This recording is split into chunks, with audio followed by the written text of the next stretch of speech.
In the last class, we have discussed about bad debts and the treatment of bad debts in final accounts. There, you will come across three cases. And after bad debts, we are going for the next important topic is provision for bad and doubtful debts. Here also, in this case also, we will come across three treatments, three different statements. And what is this provision for bad and doubtful debts? When a businessman, when he sells the goods to the customers, some people promptly they will pay the amount, and some people they will oscillate. Okay, by seeing those people, the businessman what he will do is, okay, he will keep a provision. He'll keep a provision for that. Okay, when they pay promptly without any fail, then automatically it will be a good thing for this businessman. But when he have some doubts regarding the payment of the amounts, then what he will do is he will create some provision in his books of account as provision for bad and doubtful debts. Okay, so like that, whenever he keeps some provision, some amount, we can say that it is nothing but a chargeable loss. It is not a trading loss at all. It is nothing but a chargeable loss like that of depreciation.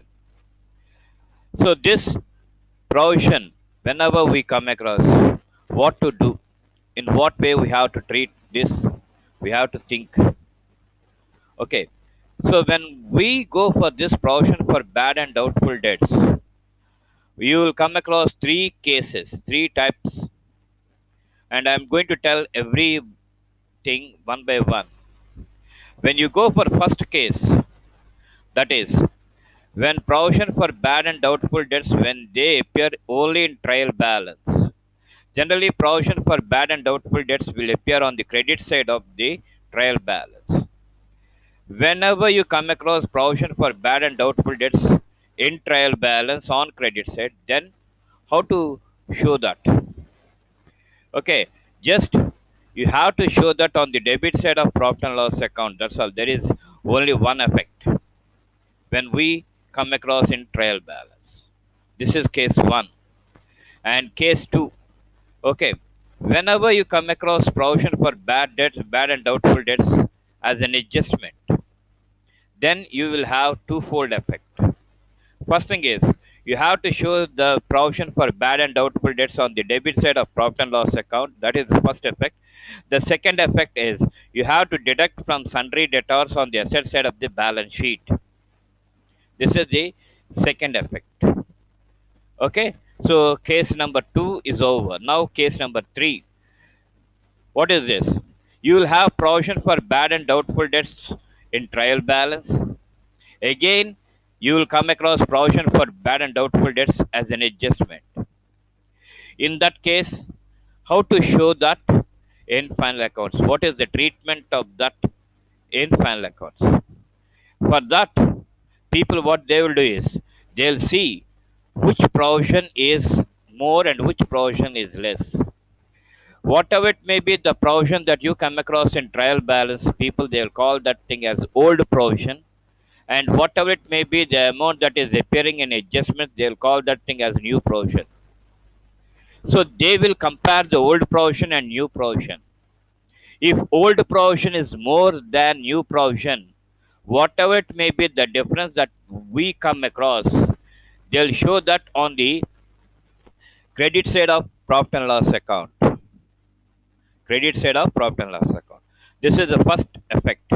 The second effect is okay, whatever it may be the new provision, it should be deducted from sundry debtors on the asset side of the balance sheet.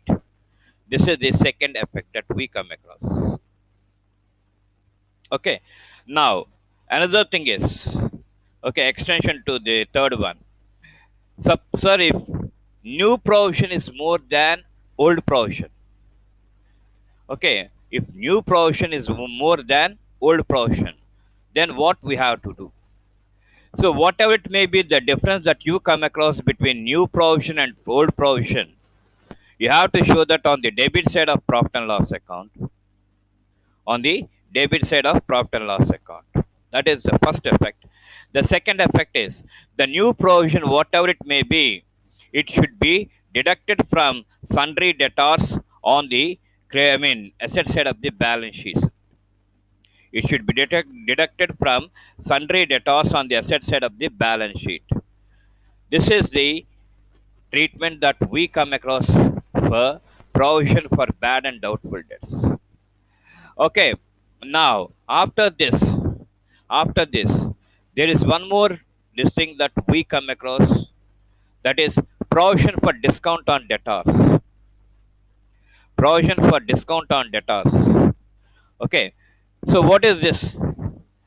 Okay, the businessman will think, if people if they pay promptly, let us give some discount for those people. This is also nothing but one type of loss to the businessman because he is giving discount and the customers they are receiving the discount. So when we come across provision for discount on debtors, okay, what will be the treatment? This provision for discount on debtors, it should be considered after considering bad debts and provision for bad and doubtful debts at any cost. At any cost, mind it. Once again, I'm repeating, this provision for discount on debtors, it should be considered only after considering the bad debts and provision for bad and doubtful debts. Generally, provision for bad and doubtful debts and the provision for discount on debtors, you will be given in percentage, and you have to calculate that. So, this provision for discount on debtors, you have to calculate after deducting the provision for bad and bad and doubtful debts, and whatever it may be the amount, you have to show that on the debit side of profit and loss account, and the same thing you have to deduct from sundry debtors net amount on the asset side of the balance sheet. So what is this sundry debtors net amount, sir? You will be given sundry debtors, and from sundry debtors you have to deduct the bad debts, if any. So you will come across some amount. On that amount, you have to calculate provision for bad and doubtful debts, and that amount you have to deduct. Then only you will come across net debtors, and from this net debtors, again you have to calculate provision for discount on debtors, and you have to deduct from this net amount. And after deducting provision for discount on debtors, then only the net result amount you have to show in the outer column of the balance sheet on the asset side. So be thorough and be careful in the treatment of provision for bad and doubtful debts as well as provision for discount on debtors. This is the next adjustment that we come across. These are the two adjustments: provision for bad and doubtful debts, one adjustment, and provision for discount on debtors is the second adjustment. Now, after this, you will come across reserve for discount on creditors. Just like that of debtors, you will come across discount on creditors also. So, what is this? Okay, when we are paying promptly to the creditor or to the supplier, then the creditor or the supplier, he will give some discount to us. Provision for bad and doubtful debts, it is nothing but a loss, and this provision for discount on debtors, creditors, sorry, provision for discount on creditors or reserve for discount on creditors, it is nothing but an income to us. So, what is the twofold effect that you will come across when we are going for adjustment? The twofold effect is, okay, it must be shown on the credit side of the profit and loss account. It should be shown this reserve for discount on creditors. It should be shown on the credit side of profit and loss account. That is the first effect that we come across. And it should be deducted from sundry creditors on the liability side of the balance sheet. On the liability side of the balance sheet. So this is the twofold effect that we come across for reserve for discount on creditors. Reserve for I mean, reserve or provision for bad and doubtful debts is nothing but a loss to the businessman. Whereas this is nothing but a income to the businessman. That's why he will show that on the credit side of profit and loss account. And why he has to deduct? When the people, when the creditors or suppliers, when they had given discount, automatically there is no necessity for the businessman to pay the creditors amount. So you can reduce that discount amount. Thereby, the net amount only you have to pay.